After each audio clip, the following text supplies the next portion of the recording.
ایک شہر میں ایک غریب انسان لکڑیاں کاٹ کے بڑی مشکل سے اپنا گزر سفر کرتا تھا، یہاں تک کہ دن بدن اس پہ قرض چڑھتا رہا۔ ایک دن اس نے اپنی بیوی سے کہا کہ کیوں نہ میں کسی دوسرے شہر جا کے محنت کروں، کام ڈھونڈوں تاکہ ہمارا قرض اتر جائے اور ہمارے حالات بہتر ہو جائیں۔ بیوی نے کہا اگر آپ کی یہ مرضی ہے تو میں آپ کے لیے دعا کروں گی، یقیناً اللہ ہماری مدد فرمائیں گے۔ بس وہ شخص گیا، دوسرے شہر بھی بہت ڈھونڈا لیکن کام نہ ملا، اور وہی لکڑیاں کر کے گزر سفر کرتا رہا۔ یہ چاہا کہ کچھ پیسے جمع کر لوں، اس کے بعد اپنے وطن جاؤں گا، لیکن اس کی بیوی دن رات روتی رہتی تھی۔ جب گھر میں کچھ بھی نہ بچا تو وہ گزر سفر کرنے کے لیے شہر کے وزیر کے پاس گئی اور کہا میں غریب ہوں، لاچار ہوں، مجھے اپنے گھر میں تھوڑی سی جگہ دے دو، تمہارے گھر کا کام کرتی رہوں گی، مجھے بس 2 وقت کا کھانا دے دینا۔ وزیر نے اپنی بیوی کو کہا اس کو گھر میں رکھ دو اور نوکروں کے ساتھ کوئی کام سمجھا دو، کرتی رہے گی۔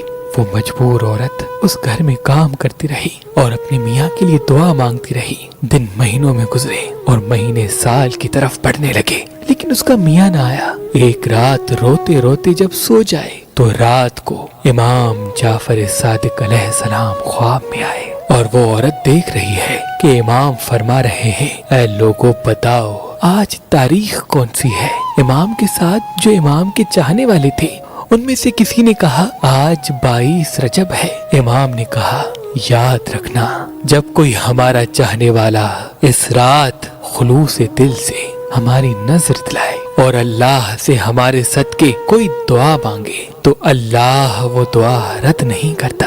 بس یہ سننا تھا۔ عورت کی آنکھ کھل گئی، فجر کا وقت تھا، وہ دیکھے تو وہ رات 22 رجب کی تھی۔ وہ صبح اٹھ کے امام جعفر صادق علیہ السلام کے نیاز کی جستجو میں لگ گئی، نیاز کیا، دعا مانگی۔ یہ عمل چل ہی رہا تھا، وہ نیاز بانٹ ہی رہی تھی کہ وہاں دور جو بے وطن اس کا میاں تھا وہ لکڑیاں کر رہا تھا۔ لکڑیاں کرتے کرتے ایک مرتبہ کلہاڑی جب درخت کو مارے تو جیسے ہی درخت گرا اس کی جڑوں میں ایک خزانہ چھپا ہوا تھا۔ وہ خزانہ دیکھ کے خوش ہونے لگا اور اللہ کا شکر کر کے خزانہ لے کے اپنے گھر واپس آ گیا۔ اپنی بیوی کو لے کے ایک شاندار محل بنایا اور دونوں خوش رہنے لگے۔ پھر بیوی نے میاں کو بتایا کہ یہ جو کرم ہوا ہے یہ امام جعفر صادق علیہ السلام کا صدقہ ہے۔ امام میرے خواب میں آئے تھے، انہوں نے کہا تھا کہ اس رات تم نیاز کر کے اللہ سے ہمارے صدقے دعا مانگو، تمہارے حالات بدل جائیں گے۔ وہ دونوں میاں بیوی ہر سال اس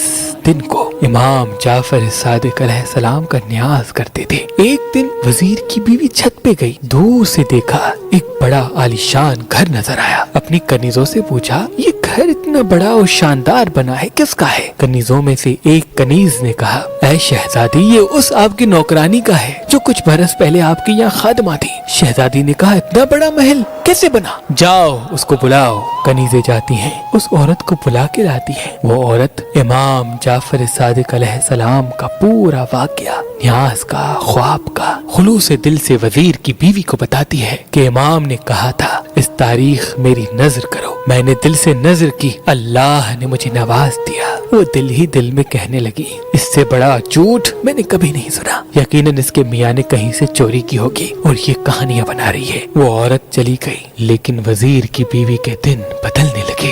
اچانک سے جو نائب وزیر کے لیے حسد رکھتا تھا اس نے بادشاہ کو بھڑکانا شروع کر دیا اور بادشاہ نے وزیر کو بلا کے پورا حساب مانگا۔ وزیر جب حساب دینے لگا تو حساب سے ہی دے نہیں پایا۔ نائب وزیر نے کہا اے بادشاہ سلامت، میں نے کہا تھا نا یہ آپ کی پیٹھ پیچھے آپ کو نقصان پہنچاتا ہے۔ بس بادشاہ کو جلا لایا۔ بادشاہ نے اس وزیر کو نکال دیا اور کہا اب تم حکومت کے محل میں نہیں رہو گے، جاؤ اپنے لیے کوئی اور کام ڈھونڈو۔ وہ وزیر اپنی بیوی کو لے کے شہر سے باہر جا ہی رہا تھا، راستے میں دونوں کو بھوک لگی، انہوں نے تربوز خریدا، تربوز اپنے رومال میں بند کر دیا، چاہا کہ کسی ساحل کنارے جا کے کھائیں گے، اور وہاں بادشاہ کا بیٹا جو شکار پہ گیا تھا وہ صبح سے شام تک گھر نہ پہنچا۔ نائب وزیر نے کہا بادشاہ سلامت، مجھے لگتا ہے کہ اس وزیر کو آپ نے نکالا، اس نے کہیں شہزادے کو کوئی نقصان تو نہیں پہنچایا۔ بادشاہ کو غصہ آیا، بادشاہ نے اپنے سپاہیوں کو بھیجا کہ جاؤ دیکھو اس وزیر کو پکڑ کے آؤ، اگر اس نے میرے بیٹے کو نقصان پہنچایا ہے تو میں اسے نہیں چھوڑوں گا۔